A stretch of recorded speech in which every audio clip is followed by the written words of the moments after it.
Chakacharya Ashtuta Sharta Shishima Bhagavatam Srila A.C. Bhakti Vedanta Swami Prabhupad Ki Jai. Alle Ehre sei den versammelten Gott geweiht. Alle Ehre sei den versammelten Gott. Alle Ehre sei den versammelten Gott. Alle Ehre sei Shishi, Guru und Kodanga. Alle Ehre sei Srila. Vishnu Padaya Krishna Kristaya Gauradesh. Prabhupada so sambandhya sadham kripaya sattvari Krishna Shiva Namaste.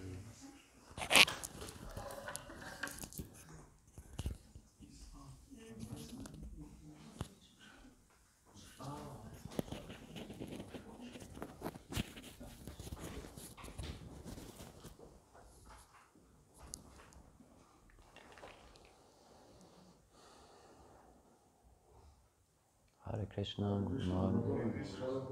Wie geht's?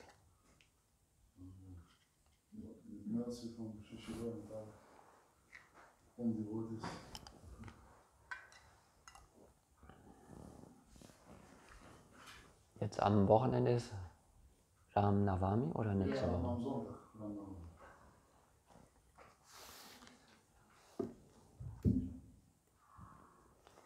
So, soll die Klasse in Deutsch, auf Deutsch sein oder Englisch? Ja? Alles total. Mit Übersetzung und so.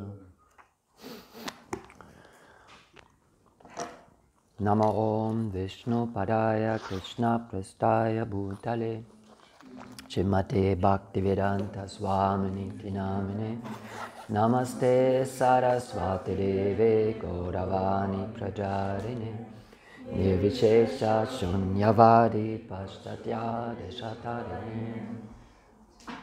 So we are reading from Transcendental Diary,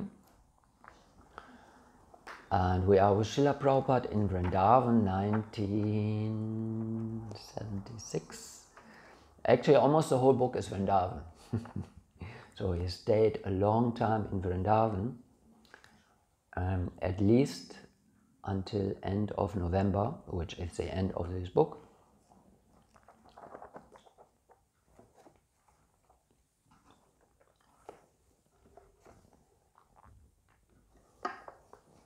A letter has arrived from Giriraj Prabhu reporting on his recent activities in Bombay. After informing Srila Prabhupada of some banking arrangements, he gave an update on the upcoming Gita Pratishthan meeting.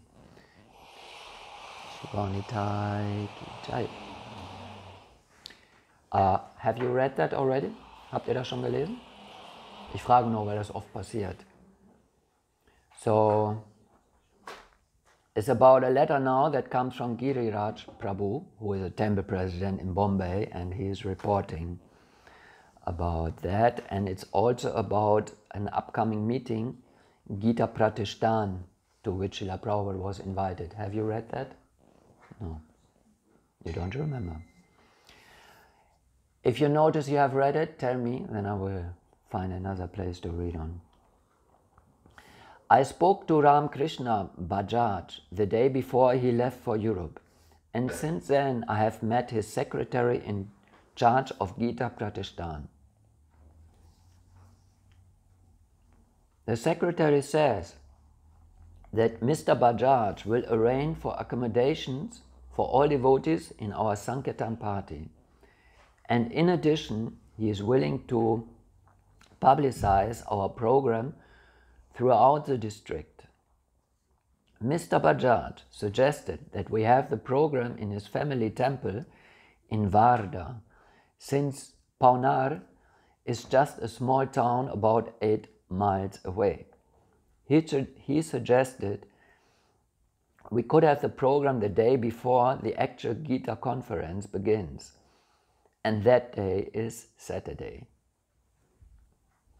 He told Bajaj's secretary that we would like Vino Baji to attend our program also, and he said that Vino Baji has taken a vow and never leaves Paunar. I have no idea who Vino Baji is. Maybe you can tell me later if you know.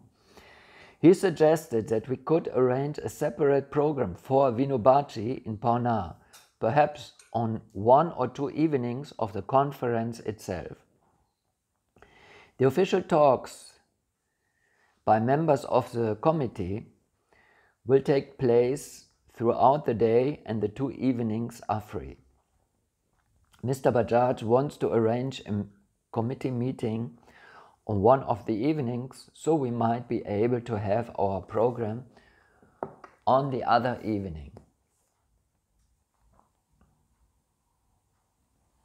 The secretary said that Mr. Bajaj did not want to pay for the transportation of the Sankirtan party, and that Mr. Bajaj will be returning to Bombay around November 15th. So, and that was a letter, and now Srila Prabhupada's answer. Prabhupada advised Giriraj to circumvent the secretary, and deal only with Mr. Bajaj himself.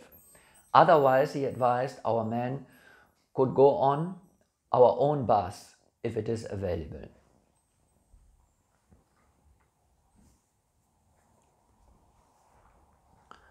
So this is Srila Prabhupada's expert management of ISKCON movement, especially in India.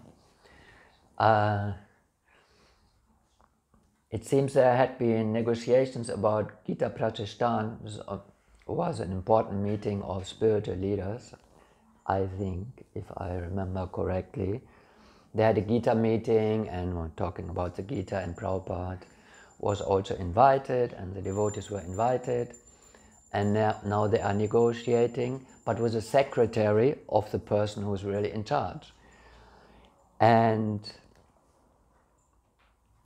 Giriraj explains about all the details, what he has discussed with the secretary, but Prabhupada answers him and said, better you don't speak with the secretary, speak with the person directly, because you have another kind of access. I mean, in each country it's a little different what you have to do strategically when you are dealing with people, organizations. And the problem was that all the leaders at that time of ISKCON, the GVCs and temple presidents, they were also all from the West, from America mainly, or Europe, maybe mainly from America, Prabhupada's American disciples. They had no experience how to deal with Indians, and it's a different culture.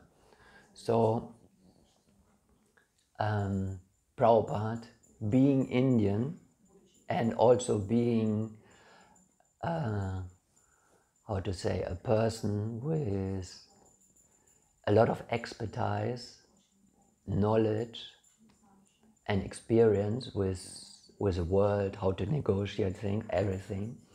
Apart from his spiritual potency, he knew how to deal with the situation, so he had to guide everything.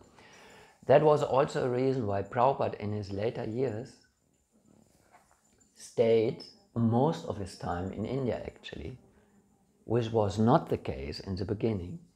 In the beginning he stayed in the US only. Then when the movement expanded, he traveled around, he came to Europe frequently, he went to Australia, he also went to Asia, then more and more to India. He established ISKCON there, but in the end he stayed mainly in India because he considered the development of ISKCON in India as very important. There were very big projects starting. The Vrindavan temple here, Bombay temple and Mayapur, of course, and other projects. And he had to personally stay there with his disciples and supervise them. Otherwise, it would not have happened. I mean, nothing would have happened in ISKCON without Srila Prabhupada in the beginning years, but it was important for him to stay there personally. You want to add something or ask any question?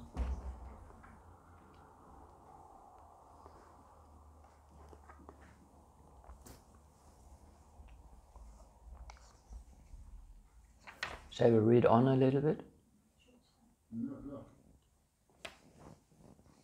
Wir haben noch Zeit, ne? Kommen gleich zum Bhagavatam. You understand English now? Ich krieg das nicht. Okay.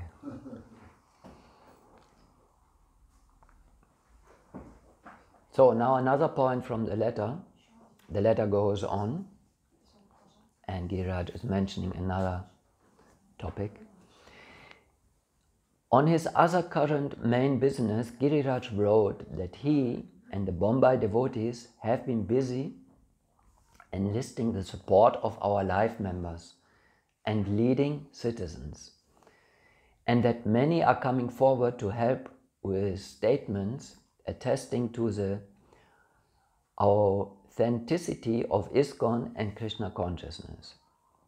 He had some suggestions on how to further the campaign. Giriraj had suggestions. Many of our friends in Bombay are helping to counteract the movement against us in the USA. Sadaji Vadlal suggested that Your Divine Grace include Swami Gangeshwar Anandji Maharaj in your efforts from Vrindavan. Also perhaps a delegation of leading citizens and government leaders from Delhi could accompany us to the American embassy to officially protest the harassment of our devotees and request the ambassador to inform the authorities in America that this harassment will damage Indo-American relations and should be stopped. He enclosed an article from a Bombay newspaper which was strongly in our favor.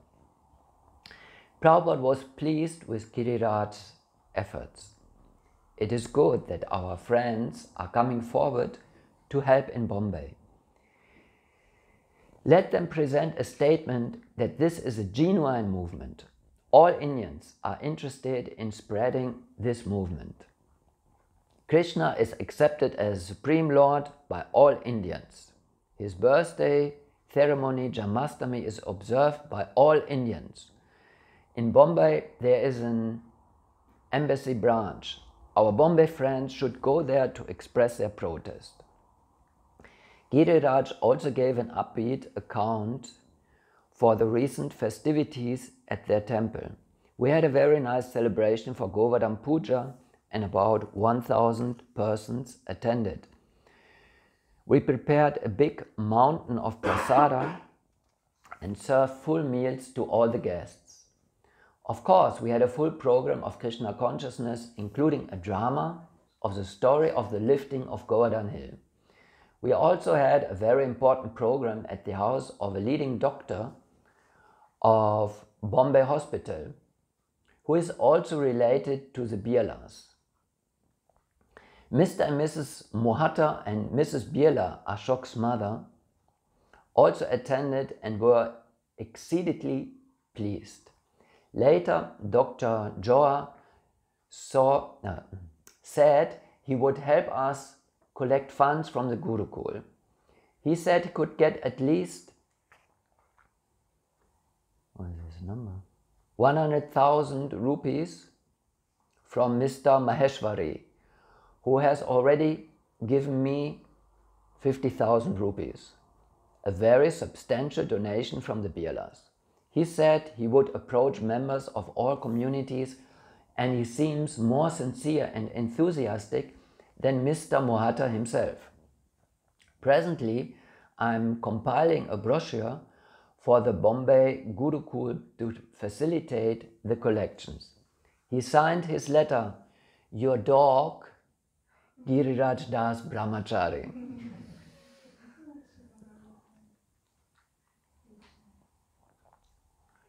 Prabhupada was very pleased to hear that wealthy, influential persons are actively supporting us. Encouraged Dr. Joa, I think in English is pronounced differently, Javer or so. I know he is very enthusiastic. Mohata can give lots of help. And practical as ever, he asked. One thing, is a sanction there for our Gurukul construction? Giriraj also included some information for me in a response to a letter I recently sent him. So this refers, I think, to Hari Shauridas, Prabhupada's personal servant, that he had an exchange with Giriraj. So Giriraj responded to Hari Shauridas. I'm having trouble with a Yuha cassette tape recorder because the electrical voltage here in Vrindavan fluctuates so much. Sometimes it drops to 130 volts and sometimes it shoots up to 300 volts. The power supply has already burned out once and I got it fixed. But just in case it becomes irreparable, I thought to carry with me a spare Yuha reel-to-reel that is stored in Prabhupada's Almira in Bombay. I had also asked him to send some spare tapes for Prabhupada's Grundig dictaphone, German company, and a voltage converter that was in storage. he was able to retrieve the dictaphone, tapes and converter and is sending them with Dvija Varadas tomorrow. But he said that the keys I sent him for Prabhupada's Almira don't work, which is a mystery to me. So, and with this ends the letter of Giriraj. Prabhu, do you have any questions or comments?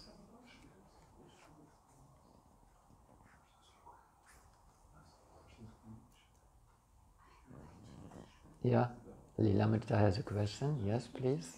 You were speaking that really it's very important to spread this movement, Krishna consciousness movement in India.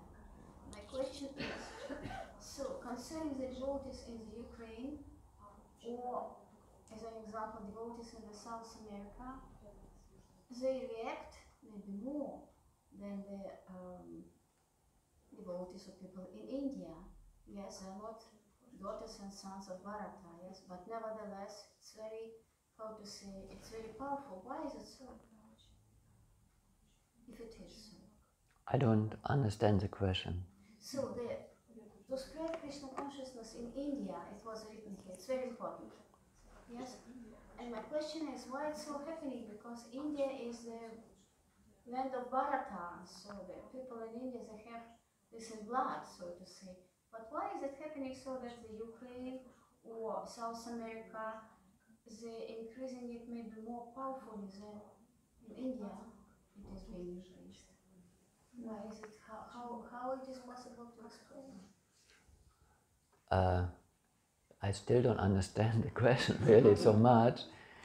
So you are saying the question is why, the first question is why was it important for Srila Prabhupada to focus on India? The question was only, Srila Prabhupada said it is important to increase this movement in India. Yeah. Yes? And my question is, when it is possible to increase in India, that means that it's not so much increased. And my question was how it can happen that Ukrainian devotees or South America, it is spread more maybe than in India, how they react so more powerful than the Indian devotee, how it could be, because India has it in blood. Okay, I'm trying to get the question. Also Bharata. So you are saying that the movement is not spreading so much in India, but it's spreading a lot in Ukraine and South America? People accept it, so really. I don't think that is the case. I think the movement is spreading a lot in India. It was difficult in the beginning, and you can also see when you read this book, and you might have other information, that Prabhupada used completely different strategies for establishing ISKCON in India than he used in the West. It was very different. You can see all the things with the life members and important personalities were involved in helping ISKCON and politicians, and Prabhupada was always appealing to Indian gentlemen and ladies that this is your culture and take it very seriously. You have a very important task to the world, to show the world Krishna consciousness. I have started it alone. Now please come forward and help me, and this kind of approaches. Now here in this situation, ISKCON had a problem in the US especially, also because of the style of preaching and just because the movement was spreading. So there was an anti-cult movement that, how do you say, they kidnapped devotees and tried to reprogram them, and a lot of stress and court cases that we should not distribute the books in the airports, and many things were going on. And Prabhupada here used the Indians to say, no, we are supporting this. This is our movement. It's not a sect. This is Indian culture. And people came forward, Indians came forward, important people to support ISKCON. So I don't think, Lilamrita, it is true that in India the movement is not spreading like anything. You can see nowadays ISKCON is very strong in India. I mean, Krishna consciousness movement. movement, not that Krishna was always so that is an Indian boy. Yes, I mean to spread it actively, to work with it. That's what I. Yeah. To make Sangamelas. The Maharajas are coming and do it. Yes, but they, for example, in the Ukraine or South America, they're somehow. I see. Well, what I can say, they're very willingly. They accept it. Very willingly.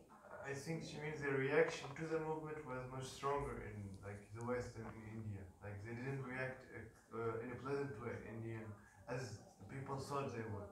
Although they are Indian, they know who is Krishna, they know who is the spirituality, and still they didn't react in a like. I mean stability. I mean to establish this movement. Yes, and Ukraine, I think they're working seriously, and South America they're working seriously. You see, that's what I mean. Because Krishna, And in India they are not working seriously. I am from India. I like Krishna. And in India they are not working seriously, or what? Okay. No, I'm asking you. In India they are not working seriously. Yes, certainly. It's not for me to judge. That's what I see from the street, and that is my impressions. You see, and it was. Maybe this Prabhu can give you a good answer. Just maybe a short update. It was like that before, that in India the movement was not strong, but nowadays, like recent maybe 5 years, the movement in India is spreading like fire. It's very strong. So now the situation has changed drastically, and it's very different now. So now this question is not actual anymore. So Prabhu is right. In India now the movement is getting very, very strong, much stronger than Ukraine and South America altogether. What is the reason that it was not strong and now it's strong? I don't know. I heard from the lectures of my spiritual master, he analyzes that and he says that maybe in the past the propaganda of atheism and communism was very strong in India. When Prabhupada tried to spread the movement, it was like communism was on the rise. In Bengal, in South India, like Tamil Nadu, but now it's very different. Sorry. Okay, thank you. Well, maybe it's a long question. No, thank you. Okay, we müssen zum Srimad weitergehen. Yeah. I would like to make a final comment to round it up a little bit. Actually, it's the same point I made before, that in each country the conditions are differently. People are different, the cultural background is different, the mentality of people is different, socially, politically. So the strategy for sharing bhakti might be quite different. And India, of course, is special in that the culture comes from there. But as you know, you all know, or you should know, that there were special problems for genuine Krishna consciousness, for bhakti, to be established in India. Because of the different philosophies and the strange things that happened, it was difficult in the beginning for Indians, or for Srila Prabhupada, to establish pure bhakti in India. I mean, he tried it before coming to the West and it didn't work. Krishna had his special plan for this, that's another thing. But how he established Krishna consciousness in India is, he first went to the West, to the US. And then after the movement had already grown and he had disciples he had followers who were whatever Prabhupada, he didn't even have to say it, they were immediately following that. He had real disciples who were practicing, although not very experienced, they were practicing genuine Krishna consciousness with all their heart.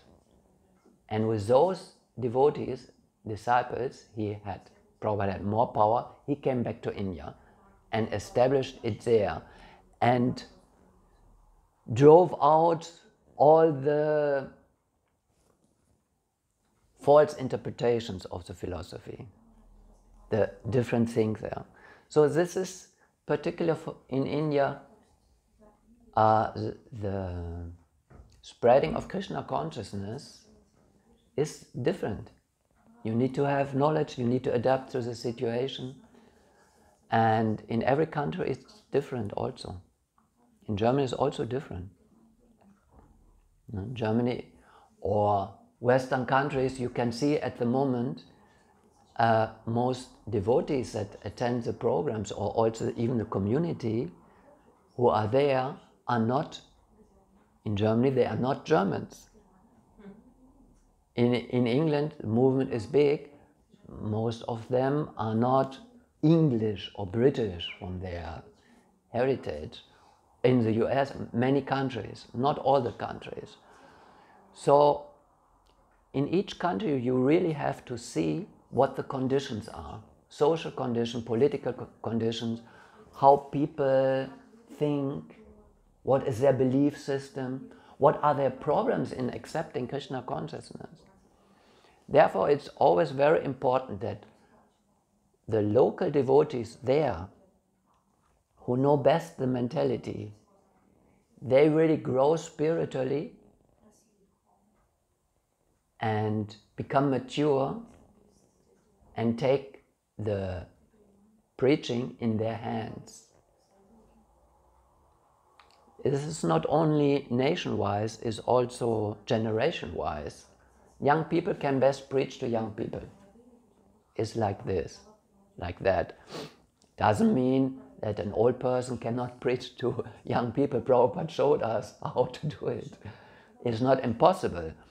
But the exchange and the understanding and association is more between like-minded people.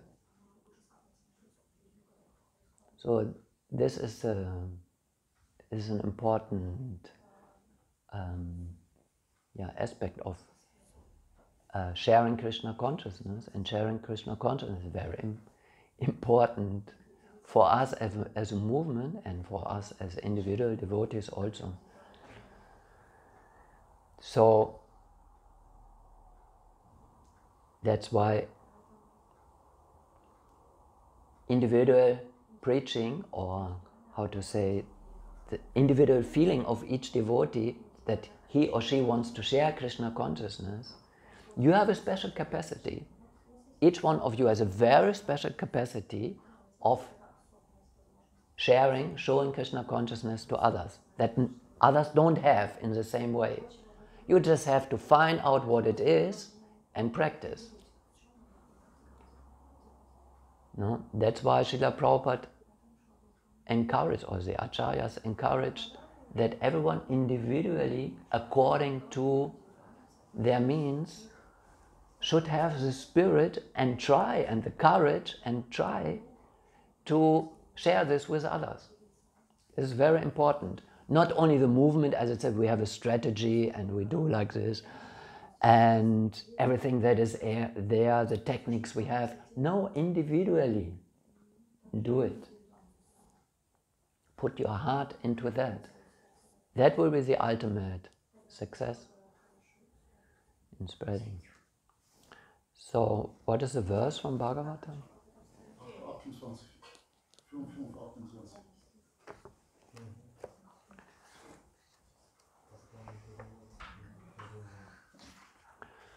Om Namo Bhagavate Vasudevaya. Om Namo Bhagavate Vasudevaya. Om Namo Bhagavate Vasudevaya. Om Namo Bhagavate Vasudevaya. Om Namo Bhagavate Vasudevaya. Om Namo Bhagavate Vasudevaya. Reading from Srimad Bhagavatam, Canto 5, Chapter 5, Lord Rishabhadev's teachings, text 28. It's a very long text and a short purport. So the text will be very long. Also, you have it there on the board? Nur ein Teil. Okay. Wie machen wir das? How do we do it if there's only a part of it? We don't chant it, no? Doesn't make sense. You can repeat word for word. Shri Shuka uvacha Evam Anushasyatmajan Swayam Anushishtan Api Lokanushasanartam Mahanubhava Parama Surit Bhagavan Rishabha Padesha Upashama Shilanam Uparata Karmanam Mahamuninam Bhakti Jnana Vairagya Lakshanam. Yeah, ich habe alles, I read everything together, what is connected, once again. Bhakti Jnana Vairagya Lakshanam Paramahamsya Dharmam Upashikshamanaha Svatanaya Shata Dvestam Parama Bhagavatam Bhagavat Jana Parayanam Bharatam Dharani Palanaya Bhishitya Swayam Bhavana Evo Varita Sharira Matra Parigraha Unmata Iva Gagana Paridana Prakirna Kesha Atmani Aropitahavaniyo Brahmavartat Pravavraja. So we once read the whole verse alone. Shishuka uvacha evam. I will read the verse alone because you will not be able to follow.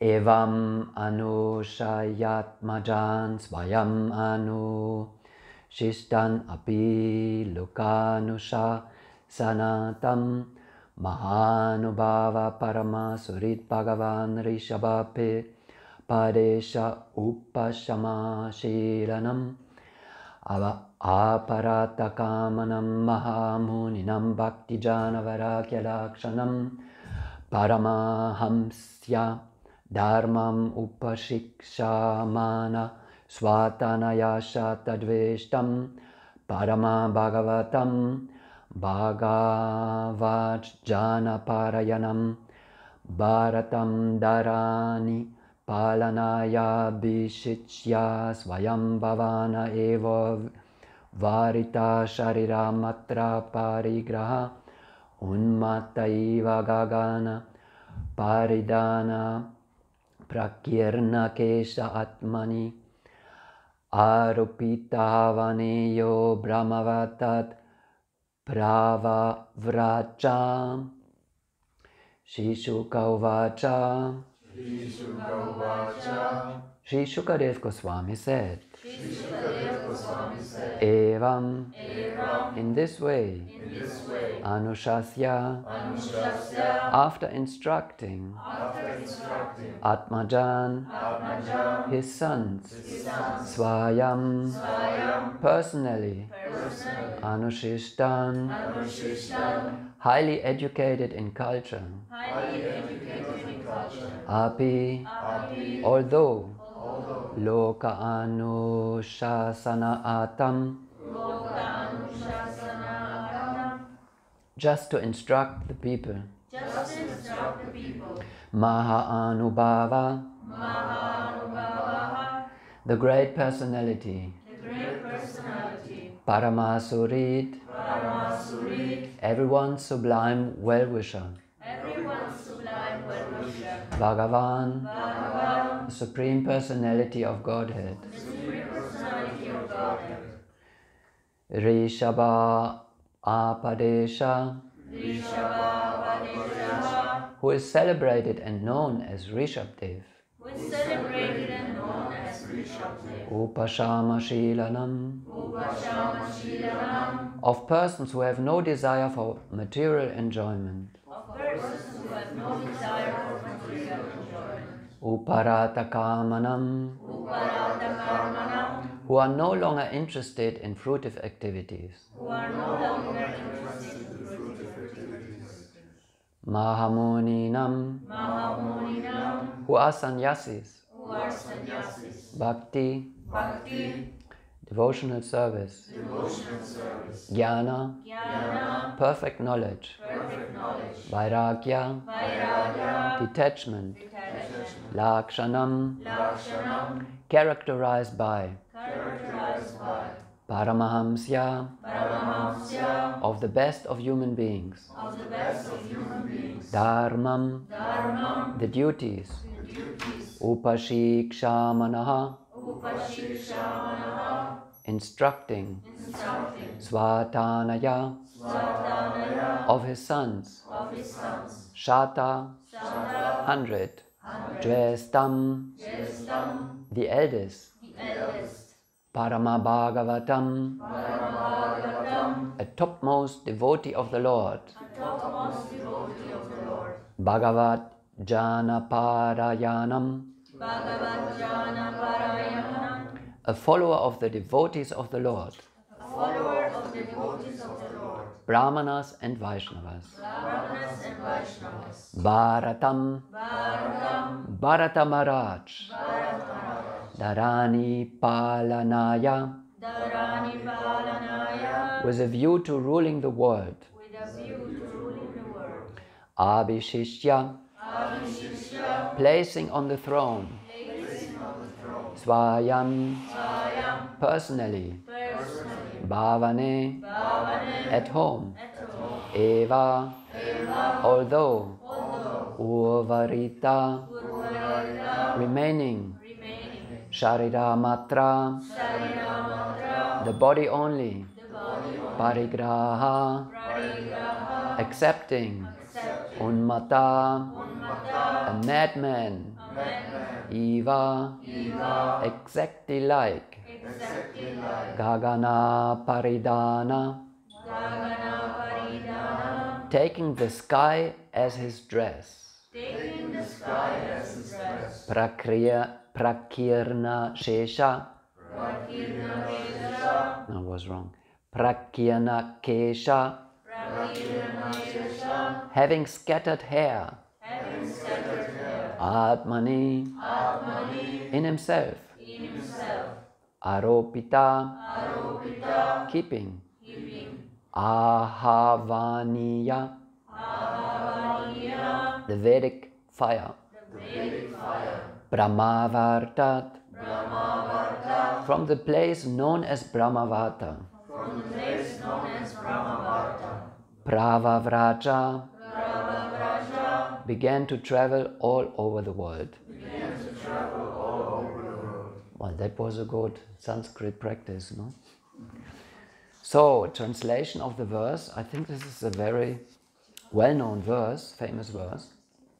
Shukadev Goswami said, thus the great well-wisher of everyone, the Supreme Lord, Rishabdev, instructed his own sons. Although they were perfectly educated and cultured, he instructed them just to set an example of how a father should instruct his sons before retiring from family life. Sannyasis who are no longer bound by fruitive activity and who have taken to devotional service, after all their material desires have been vanquished, also learn by these instructions. Lord Rishabdev instructed his 100 sons, of whom the eldest, Bharata, was a very advanced devotee and follower of Vaishnavas. In order to rule the whole world, the Lord enthroned his eldest son on the royal seat. Thereafter, although still at home, Lord Rishabdev lived like a madman, naked and with disheveled hair. Then the Lord took the sacrificial fire within himself, and he left Brahmavata to tour the whole world.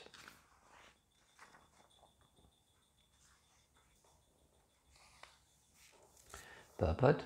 Actually, the instructions given to Lord Rishabdev's sons were not exactly meant for his sons, because they were already educated and highly advanced in knowledge.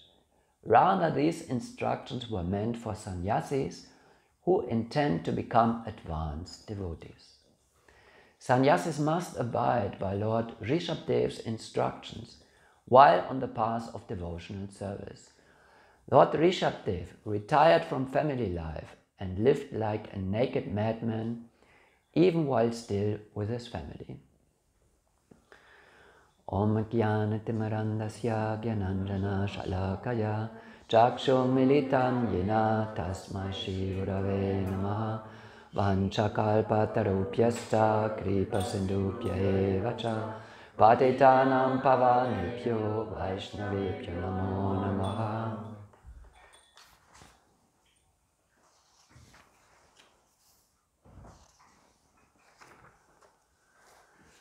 So this is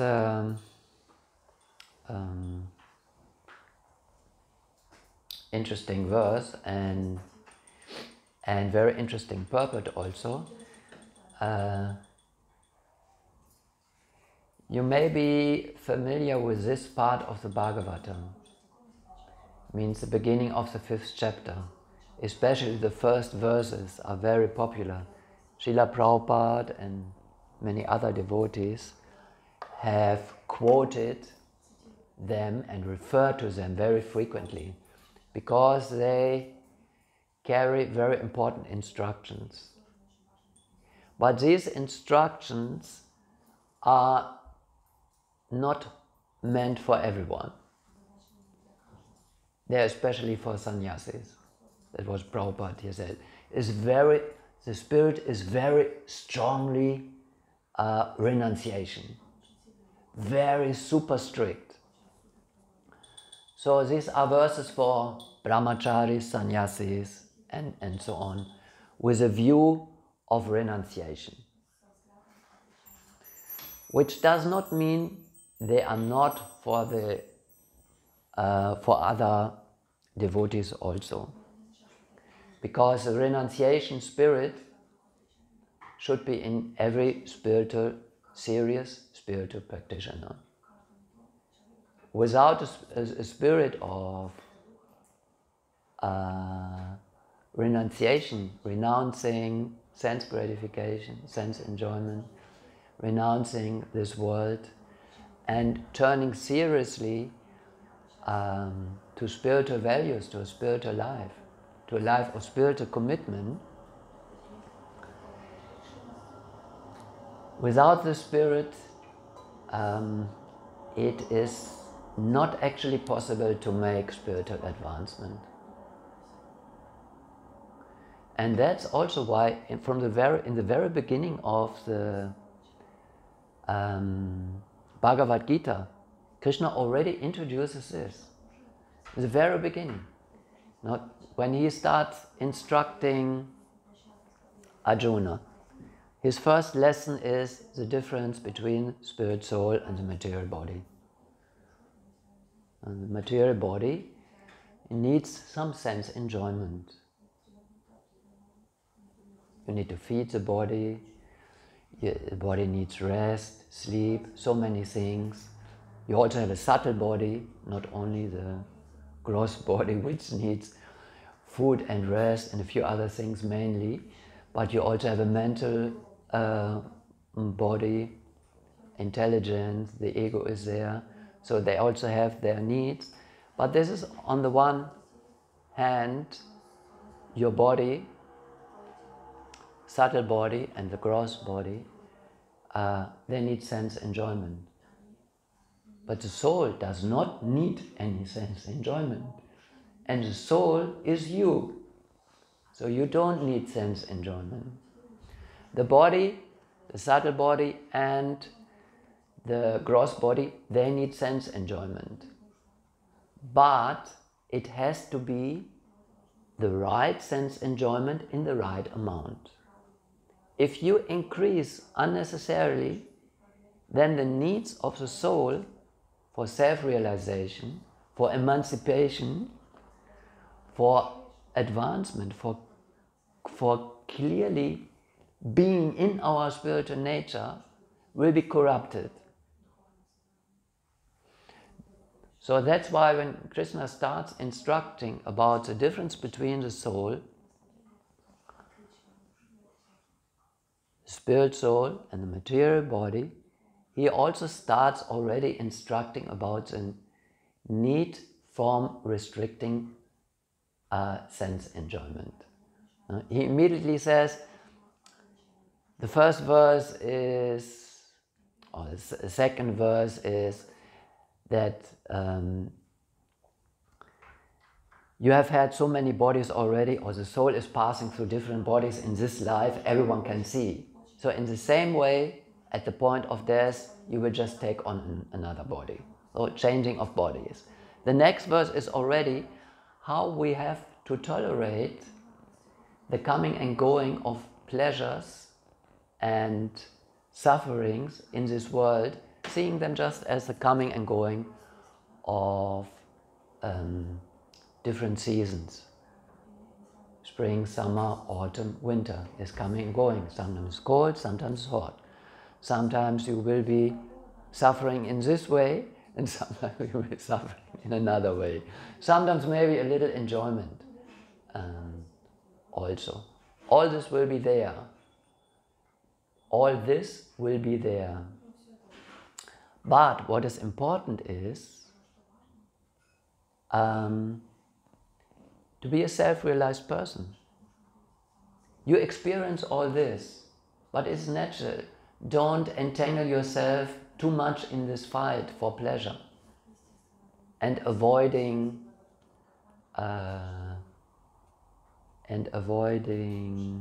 suffering. No? It's like avoiding,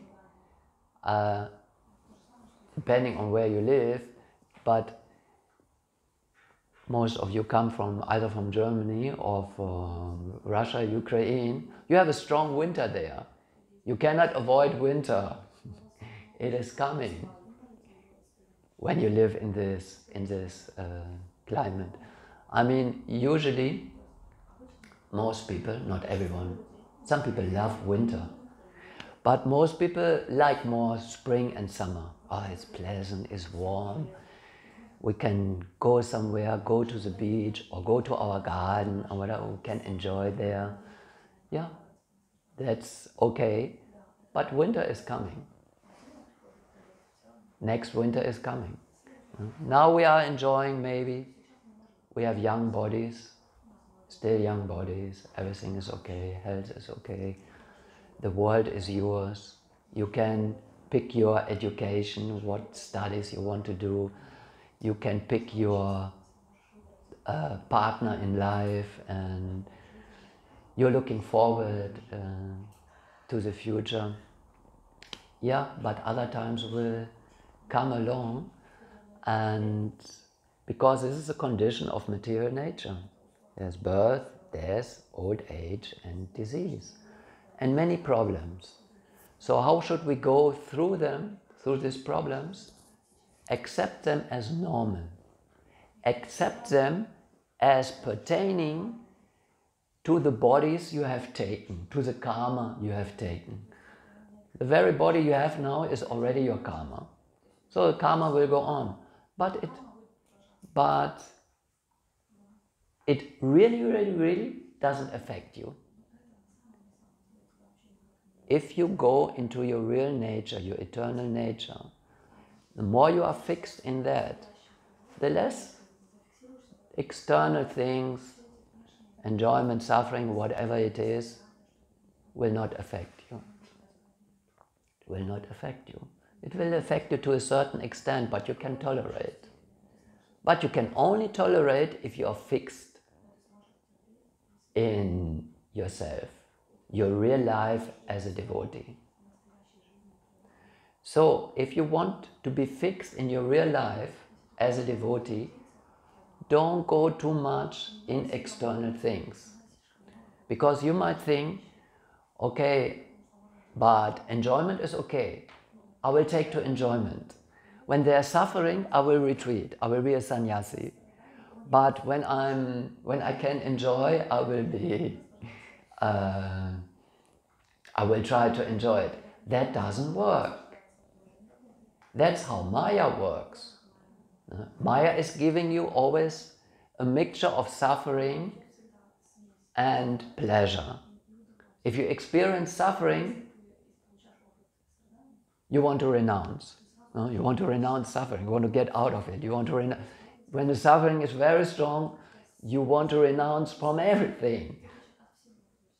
You want to kill yourself or something. Complete renunciation. But if there's enjoyment, there's no need for renunciation. No? You go into the body, the mind, material intelligence tells you also how and why, and your ego, they want to go into there. But the problem is, if you do that, suffering is for sure. Next winter is coming, the seasons are changing, you will also experience the suffering fully. However, if you are renounced, somewhat renounced, and understand how this world functions, how it works, then it's much easier to tolerate. And if you really advance in on a spiritual path, especially on pure bhakti,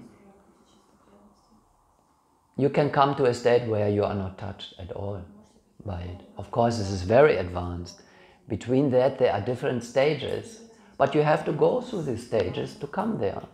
Now you are on a certain stage of renunciation already. At least you have understood renunciation is good for me. Not fully understood, but partially understood. So, while you are seriously practicing spiritual life, you will advance in that.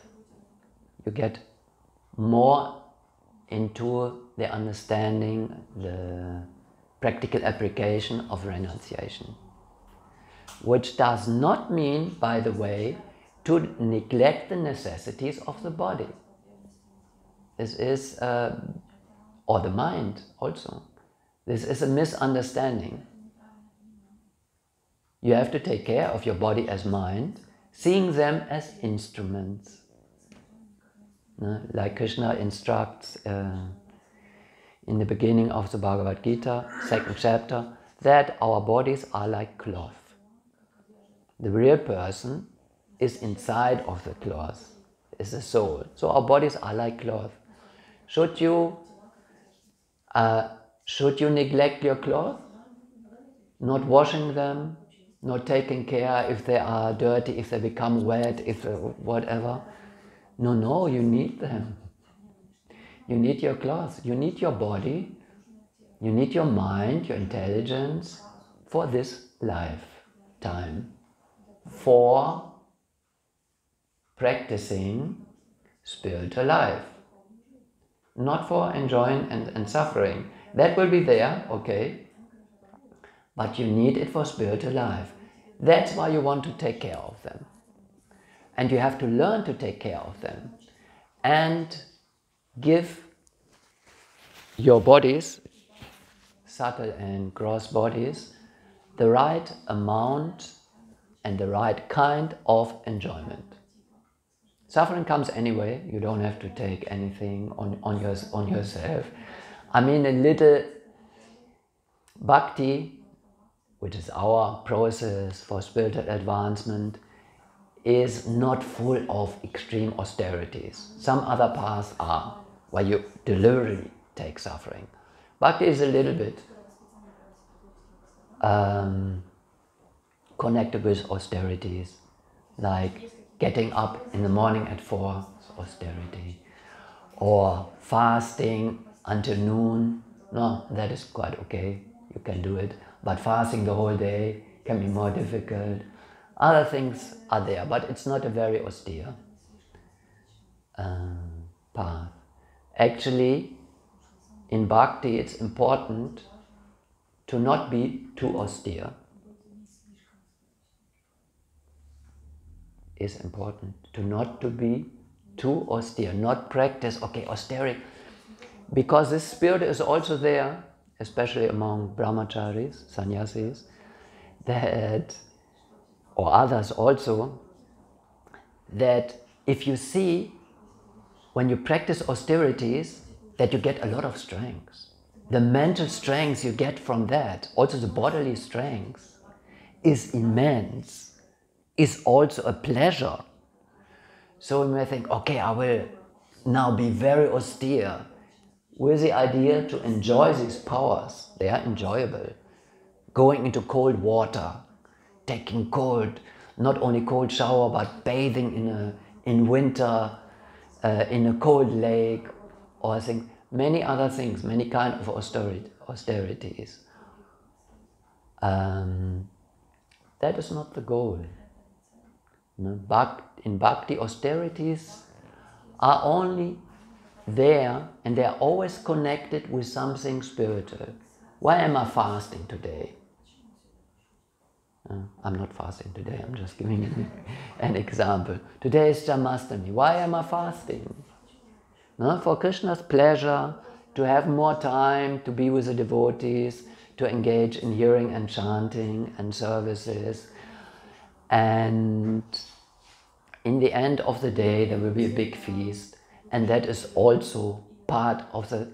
So it has a real bhakti purpose. It is there to nourish your relationship with Krishna, not independent from that. So the bhakti path is not very austere. So the point was, it's important to find the right amount and kind of enjoyment for body and mind. And that is not the same for everyone. There are some general guidelines, of course, what you should eat and many things. Practically everything in the mode of goodness.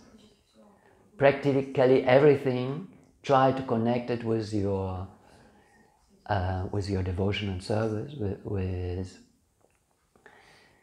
bhakti, but individually there are a lot of differences. And there are also other categories, if we go. I mean, in the end, it's individually from person to person. And not only that, while you are going through life, while you are getting older, it also changes. So it's really a momentary thing. But we have to become expert in that, each of us. So there are general guidelines, then there are also other guidelines according to Varna, Ashram, circumstances is also different.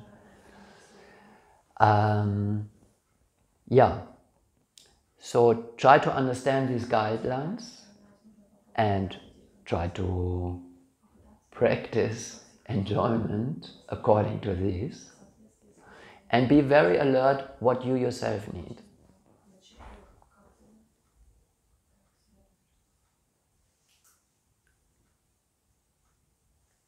Because this path to find the balance of the right amount of enjoyment is like, I don't know, the path or the trip on a razor blade.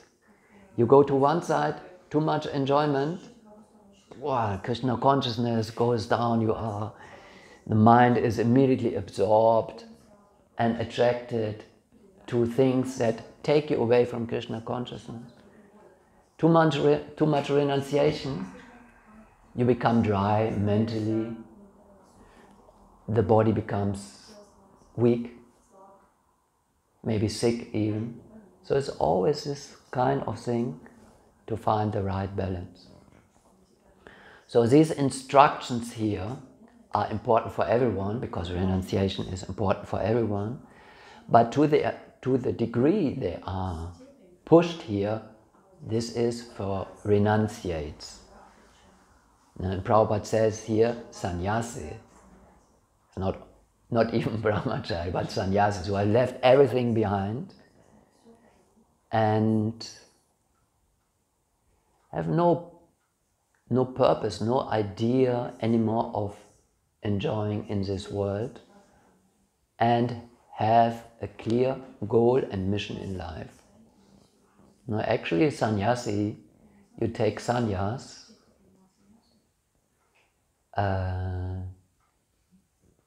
to go back to Krishna in this life, isn't it? When you take this decision, is a final decision for this life anyway, but the idea is at the end of the life, go back to Godhead. Which doesn't mean it's not possible in another ashram also. Like Srila Prabhupada often said, that you can be a sannyasi in any other ashram also. Can be a grihastha sannyasi. It doesn't depend on your ashram, really. Not your varna, not your nationality or gender, or nothing. It's the internal decision, the internal commitment to spiritual life.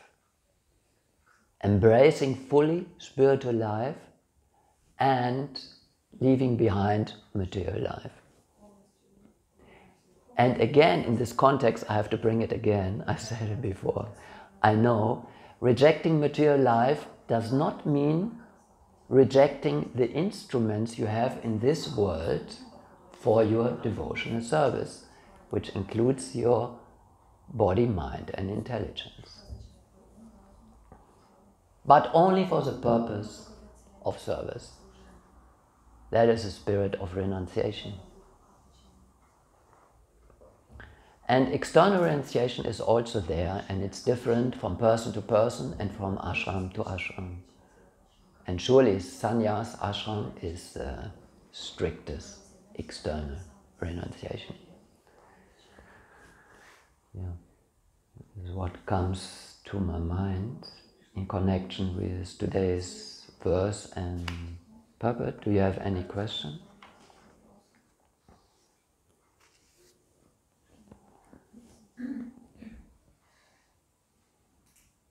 Yeah. Thank you very much for this lecture. I have one question. In the beginning you talked about the subtle body, and you mentioned also the needs of the ego. And so I got a bit confused, because sometimes Prabhupada said, like, I don't know, that the false ego is not directly in connection with our subtle body. Can you say something to this point? So the question is, what are the needs of the ego? Yeah, before that, Yeah, actually in the beginning I said, I was confused myself while talking about this. I was speaking about our subtle body, and we know the subtle body is mind, intelligence and ego. And I wanted to speak about the needs of the mind. And then I saw, well, the intelligence also has their needs. And then I was kind of trying to avoid speaking about the needs of the ego, because we can discuss amongst ourselves. Does a material ego really have a need, and should we feed it to a certain extent? I mean, sure, the mind has its need. We have to deal with it, especially if you are not very advanced. The mind has overwhelming needs, and you cannot kill it. You can slowly purify it. The same, you can purify your intelligence. So the ego also has its needs, very strong needs in the beginning, but it should slowly dissolve. But the question remains, should I, from the beginning, cut all the needs of the ego, just just ignoring it? Or should I still okay, it's fine, for you get this and you get this candy, and so, but with the idea, of course, to finally renounce the ego. Yeah, what do you think? Better not to feed the ego, no? There's one answer. Better not to feed it. But starve it completely from the beginning?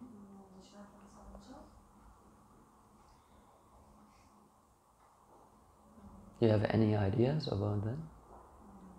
I'm not sure myself, but I would like to hear what you think.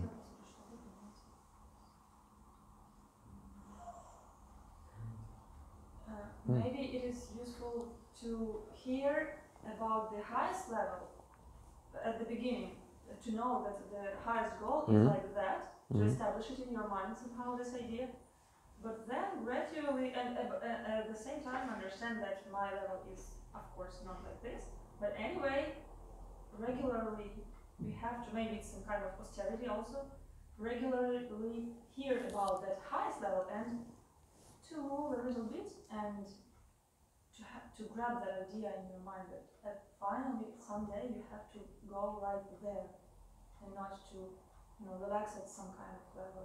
Oh, it's fine, I'm right balanced and I can stop your progress.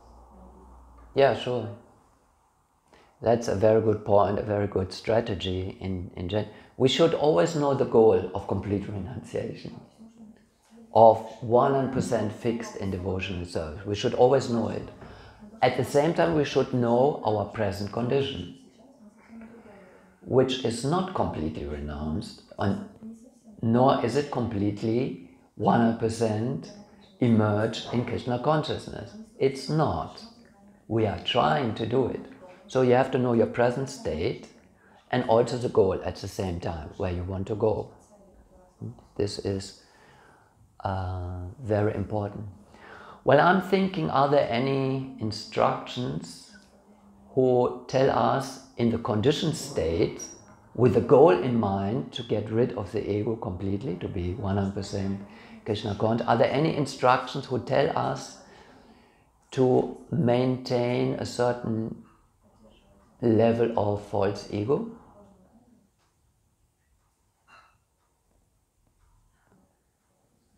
I'm just thinking now. I would have to think much more, but I don't have the time now. But I'm just thinking of when you see the different varnas, like for kshatriyas especially, there seem to be some conditions they need, and they should have, and they should go for also, that feeds, it's kind of ego feeding, no? Isn't it?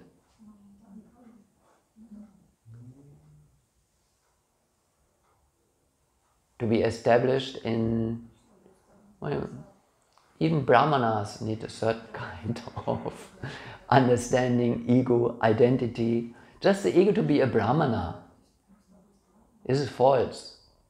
It's false. Chaitanya Mahaprabhu says, I'm not a brahmana, kshatriya, vaishya, and so on, and so on, and so on. I'm not. No? But Varna means a certain, you identify with your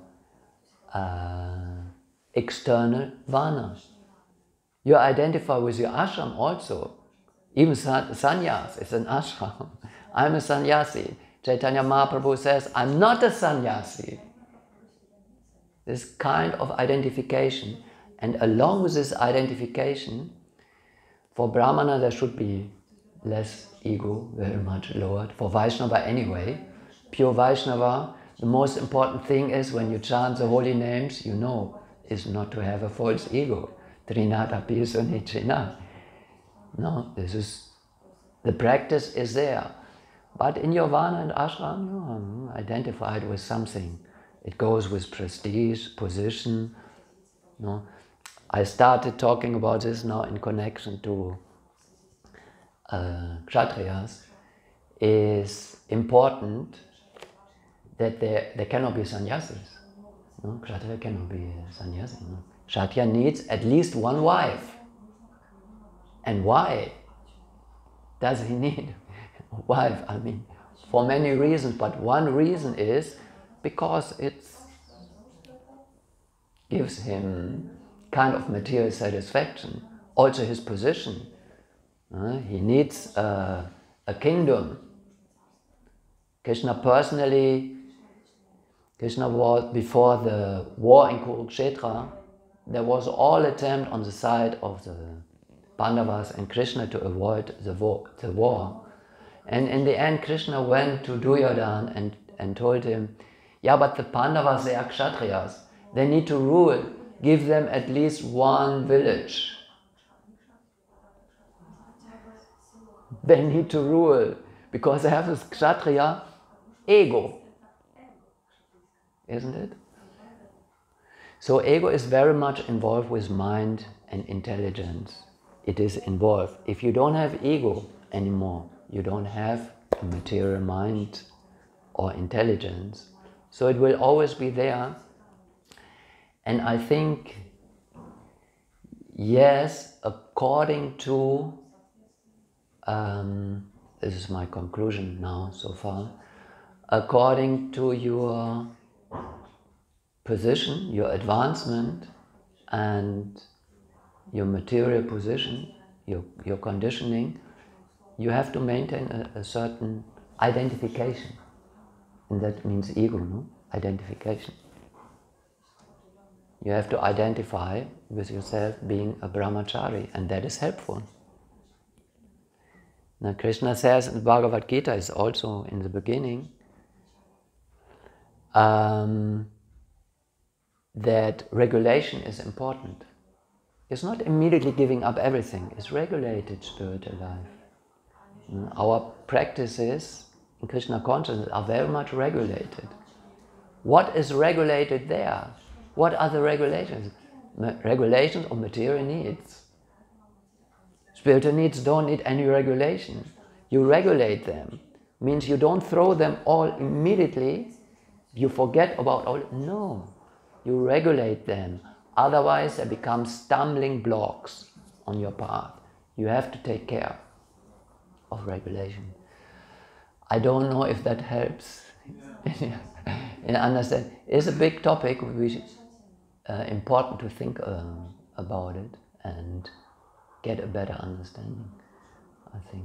You want to comment something, right? Sorry. Yeah, please do. Just one thing was that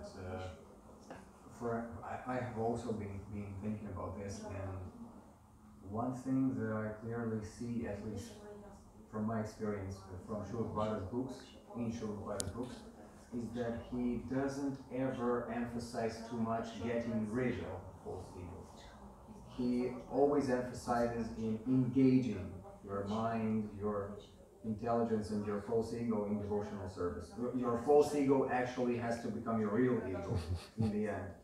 And all these great devotees like Pandavas, yeah, they were Kshatriyas from the material point of view, but their spirit is just devotion to Krishna. Yeah. They have this instrument as a Kshatriya, their mind, intelligence, body as a Kshatriya, but they use it for Krishna, and that's the main point. Because this mood of getting rid of your ego, I think if you concentrate too much on getting rid of your ego, it's the mood of impersonalists, not devotees. And engaging... Well, getting rid of false ego, no?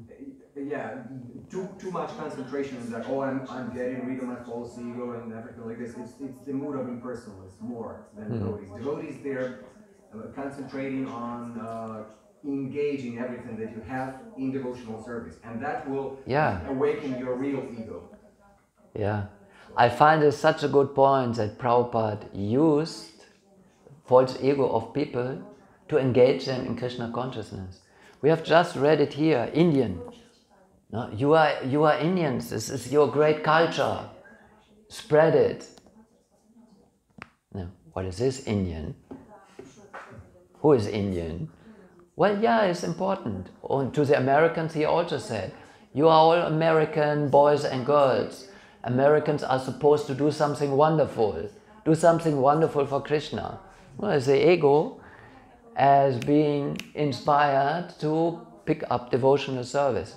And this goes on and on in many things. So when we can use our ego and it says, okay,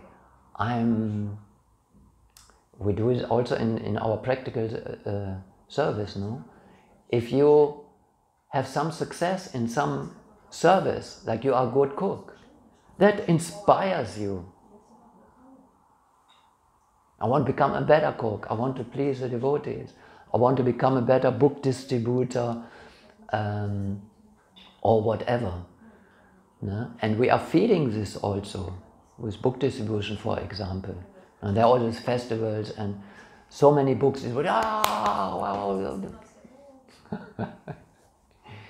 This is, a little bit is there. Of course, it's a spiritual glorification. But material subtleties are also present there, and an expert devotee can use them. Your spiritual master uses it. Srila Prabhupada uses it on us. Srila Prabhupada ki jai. Grantaraj Srimad Bhagavatam ki jai. Thank you very much.